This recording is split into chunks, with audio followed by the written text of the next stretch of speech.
guys, welcome back to my channel. In today's video, I'm going to show you how to make fresh, delicious cheese for around $1.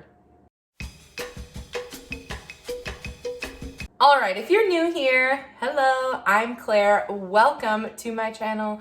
Come on in, make yourselves comfortable, and get ready to help me make some cheese. If you're not new here, thank you so much for coming back. You already know how much I love both to cook and to be the budget queen. So anytime I can put these things together, I do. And today I'm going to be making the cheapest cheese ever, but no one will know it's cheap, so don't worry. So this cheese is a white, soft, kind of crumbly cheese. You can kind of decide if you'd like it a bit drier and crumblier or a bit more like spreadable. I'll show you later how you can sort of decipher that for yourself. But it's a very mild cheese and sort of a blank slate that you can add any sort of creative twist on that you want. So to make this cheese, you're going to need 3 basic ingredients. That's all you need. Everything else is extra. This is just for the blank bare bones cheese. And that is salt, milk, and white vinegar. Now, I got this vinegar at Dollar Tree, so I only paid $1 for it, and it's made of glass, so that's a good trick if you're trying to lower your plastic. Dollar Tree sells it in glass. We are actually only going to need 1/4 cup of this, so that comes out to a whopping 6 cents worth of vinegar that you're gonna need. As far as the milk goes, this milk was $1.98 this week, a little pricier than the pre-COVID times, so depending on where you are and where you shop, and if you want like organic milk or whatever, your pricing is going to be a little bit different, but I paid $1.98 for this, and we're going to use half of it, so around 99 cents. So that's pretty inexpensive right there.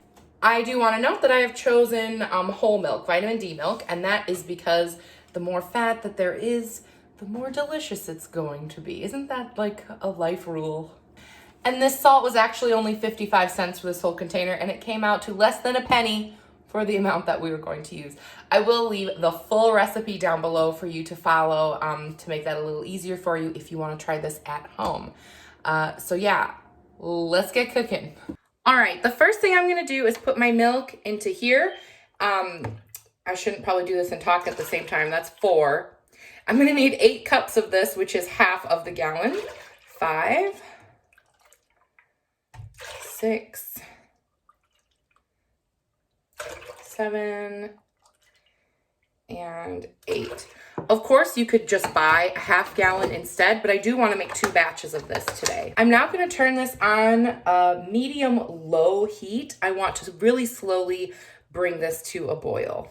All right, so while we're waiting for this to boil, what we're going to be looking for is a low boil. You don't want a big, rapid boil, and you also don't want it to become like really foamy. When you boil milk, it has like this giant layer of foam. So right when it starts to get foamy, that's when we want to stop. Now, I have a thermometer to check, and it should be around 190 degrees when we hit that point. But in the past, when I've made this, I did not have a thermometer. I just eyeballed it, and it usually worked. So these are about $10 on Amazon. I'll leave a link down below to this sort of easy, quick kitchen thermometer. You should probably have one because they are really useful. But if you don't, it doesn't mean at all that you can't try this recipe. So you just have to keep an eye on it. I'll show you what you're looking for. All right, so it's been about 10 minutes. I hope you can see there's sort of this little froth that's beginning to form right around the edges, and it's starting to get pretty steamy. And that's how I know that within a couple minutes here, it's gonna be time. All right, we are going to catch this just before it starts to boil. So you can see that this foam now is pretty much over the entire layer of the milk, and there's little bubbles that are coming up to the surface. I would say just like maybe 30 more seconds, and then we'll take it off. Just a few more bubbles will start to come to the surface, but we do not want it to roll. And there we go, it is time to go. So here's my vinegar, and I'm gonna do 1/4 cup. I'm gonna turn my heat off. Actually, I'm gonna switch burners because this burner likes to stay hot for a while. So we're just gonna come over here. And now this is some fun science, you guys. You'll see that it will curdle right away, like immediately. So here's my vinegar.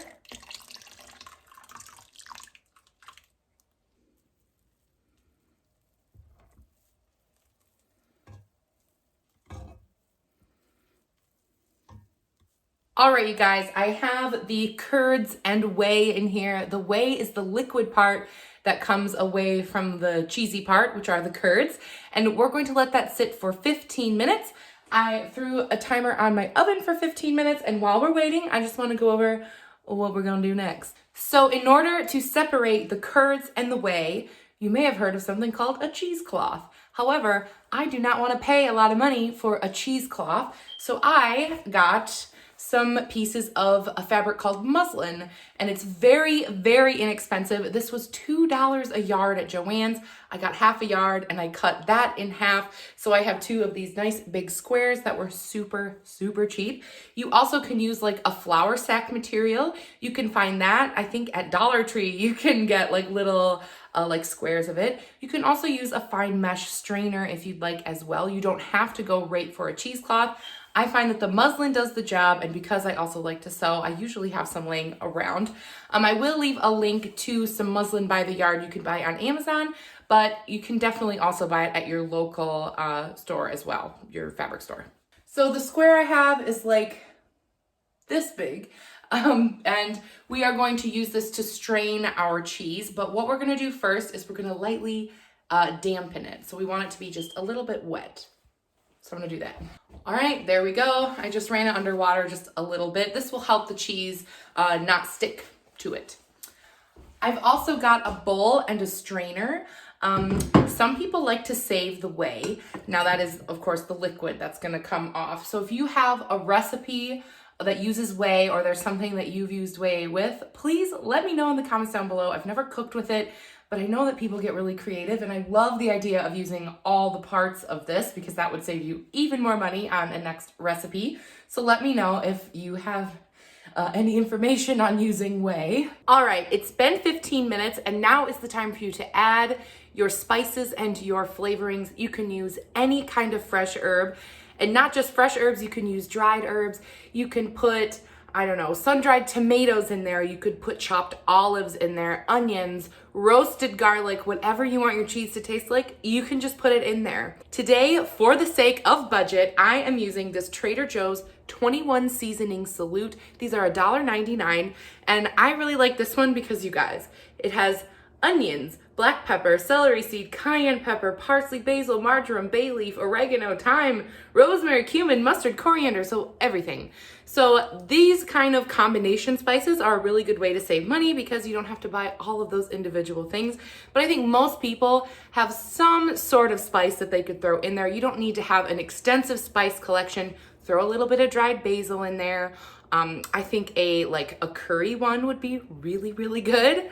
And of course, you don't need very much, just a pinch. So this will last you for like dozens of other recipes too. You don't need to buy it just for this one. So now I'm just putting in some of this delicious seasoning. I'm not really measuring this, you guys. I'm just throwing it on in there. I'll guess I put probably almost a full tablespoon in. I do want this to have less of a mild flavor and more of an herby flavor, but again, just experiment with it, see what you like. All right, into our cloth.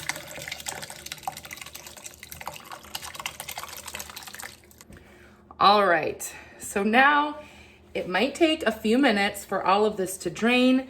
You can help it along by just giving it a little squeeze.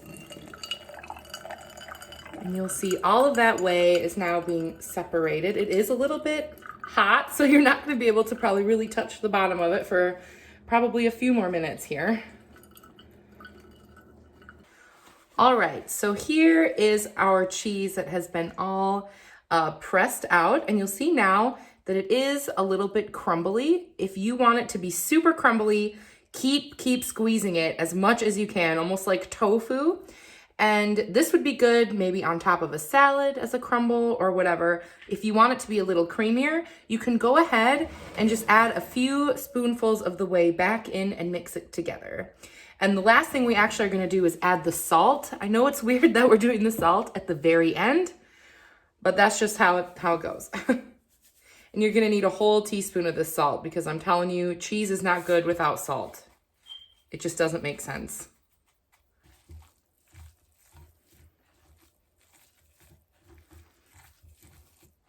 All right, the last thing we need to do is chill it. And now you need to make a decision of what shape you want your cheese to be. If you'd like to keep it in crumbles, you can lay it all out and put it in your fridge that way. If you'd like it in a perfect round ball, you can do that right in the cloth by tying it and hanging it from like a spoon. You could do like one of these and have it hanging over there. I decided I'm just gonna keep it in like a pretty natural formation. I'm gonna keep it in a ball-ish, but not, you know, all the way. So I'm gonna get a little bit more of that liquid out. I'm just gonna twirl it into a ball like this. And now I'm gonna pop it in the fridge. I am gonna go ahead and cover it just so that it does not get like dried out or anything. So I'm gonna put my cheese ball in the refrigerator for 1 hour. All right, you guys, it has been about an hour. It smells really spiced. So here it is. Put that right in the center. And don't throw this away. You can use your muslin over and over and over again.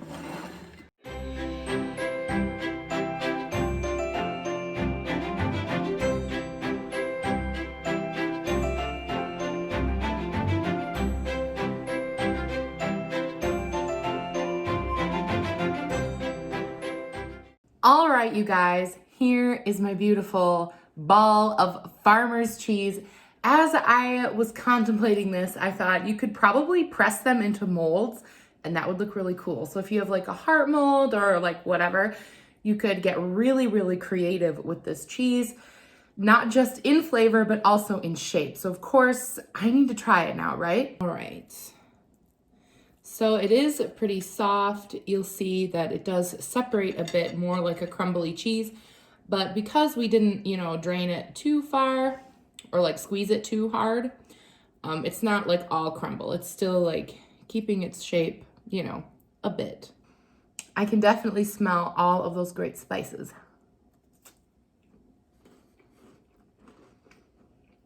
Oh my gosh. It's fabulous. It's really good. So the cheese itself is like soft and buttery and really, really good, you guys. The spices only make it better and enhance what's already there. If you brought this to a party or if you had it as an appetizer or anything, people would be really impressed. They would think this was some like artisanal cheese that you got. And if you told people that you made it yourself, they would be amazed. They would want to know what your secret is. This does not seem like a budget food. I also think it would be really good on a sandwich, in a wrap, on a salad. There's a lot of applications for this cheese as well. I would love to hear what you guys have to say about this cheese.